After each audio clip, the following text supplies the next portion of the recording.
VP Parmar, भारतीय मजदूर संघ, केंद्रीय कार्यालय मंत्री, निवास दिल्ही। અને હાલ હમણાં પૂરા ભારત દેશમાં એક એજિટેશનનું એલાન આપેલું છે, એટલા માટે કે અમારી 26, 27, 28 રાંચી ખાતે અખિલ ભારતીય કાર્ય સમિતિ મળી, એમાં કેટલીક સંશોધનો થયા અને કેટલીક ચર્ચા વિચારણાના અંતે એવું નક્કી થયું કે ભારત સરકાર તરફથી કેટલાક જૂના પ્રશ્નો જે છે અને ઘણા વખતથી એ લોકો અમને હા પાડે છે, પણ એનું નિરાકરણ કંઈ આવતું નથી. મિટિંગો પણ થાય છે, પરંતુ નિરાકરણ ન આવવાને કારણે એક સામૂહિક નિર્ણય લેવામાં આવ્યો અને આખા ભારત દેશમાં દરેક જિલ્લા સ્તરે કલેક્ટર કચેરી મારફતે વડાપ્રધાનશ્રી, શ્રમ મંત્રી તેમજ ફાઇનાન્સ મંત્રી એ ત્રણે લોકોને આવેદનપત્ર આપવું અને એમાં કેટલાક અમારી ડિમાન્ડો છે કે જે વર્ષોથી પડી રહી છે અને એના પર કોઈ નિર્ણય લેવામાં નથી આવતો.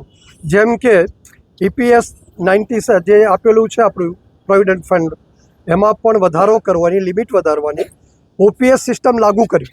OPS સિસ્ટમમાં ઘણા વખતથી ઘણા લોકોની હડતાલ ચાલુ છે, પરંતુ એમાં પણ કંઈ થતું નથી.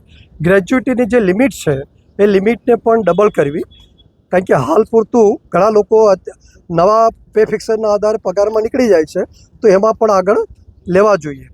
એ સિવાય જે સ્કીમ વર્કર છે, તો સ્કીમ વર્કરો જેમ કે આંગણવાડી છે, આશા વર્કર છે, NHM-વાળા છે અને મધ્યાહન ભોજનવાળા છે, એ સિવાય અન્ય સ્કીમો કે જેમાં રિવાઇઝ કરવાની જરૂર છે અને એમાં પણ બધાને માનધન વધારો કરવો, કારણ કે એ ઘણા વર્ષોથી કંઈક થયું નથી.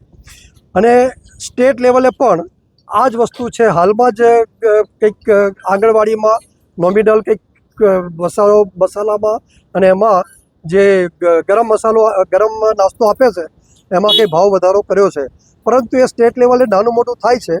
સેન્ટ્રલ લેવલથી કોઈ પણ પ્રકારનું પ્રતિનિધિત્વ અથવા કોઈ પણ પ્રકાર યોગદાન આવતું નથી, એટલા માટે પણ આ એક જરૂરી હતું, એ કર્યું છે.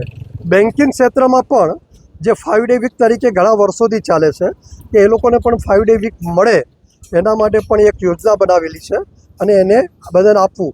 આયુષ્યમાન ભારત જે કાર્ડની અંદર જેમ કે EPS છે, પેન્શનવાળા જે છે એ લોકોને અંદર સમાવી લેવા અને વિધાઉટ કોઈપણ જાતની કન્ડિશન વગર.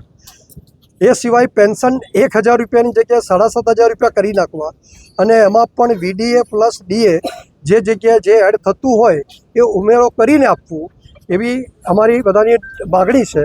આ ઉપરાંત જે 4 લેબર કોડ આવ્યા છે, જે શ્રમ સંહિતા આપણે કહીએ છીએ, તો શ્રમ સંહિતામાં પણ 2 લેબર કોડ તો ભારતીય મજદૂર સંઘે સીધું એક્સેપ્ટ કરી લીધેલું છે.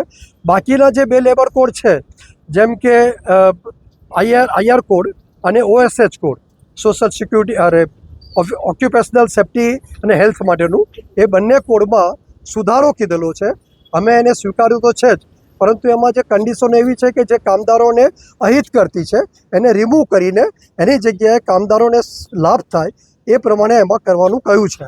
હજી સુધી કાંઈ થયું નથી. 2-3 વખત અમે લોકોએ પત્રાચાર કર્યું છે, સરકારે કીધું છે, પણ આ બીજા પ્રશ્નોમાં અટવાયેલી રહેવાથી એ હજુ એના પર નિર્ણય આવ્યો નથી.